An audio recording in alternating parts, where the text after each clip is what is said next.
Some other things you can use are Kiehl's oil-based primer, and you can also seal the thing with just regular old shellac. And then 2 other disclaimers: if you see something that says latex paint, that is a water-based paint. And also, please never use anything oil-based or flammable in your basement because you most likely have a gas water heater in your basement. I do. If you use flammable solvents or oil-based paints or anything like that in your basement, those fumes can accumulate and they can cause a fire if they get too close to your gas water heater. So please stay safe. The ideal is to paint with these things outside, but I did it in my living room because it was getting a little bit cold, but I cracked my front door for some ventilation. And the thing that makes oil-based paints annoying is you can't clean them up with soap or water. You have to use something like mineral spirits. They're smellier, they're super annoying to work with, but in cases like this, you really don't have a choice. So as I said before, I prime my cabinets with 2 coats of bin, and I sand it with 240 grit sandpaper in between each coat.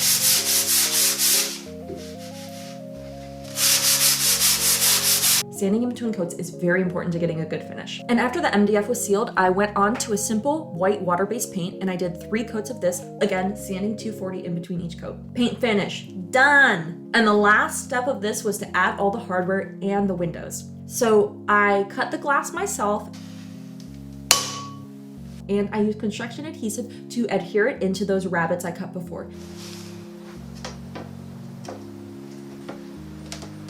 And then for a bit extra, I made this mitered MDF frame to surround the seam of each window. For the false back, I needed an entry place for all the cords. I actually just cut out a giant hole that was basically the profile of the back of my PC. You can't see it when the PC is fully pushed up against the false back. So then the last thing to do was just set up all my power strips in that back secret compartment, wire up my PC,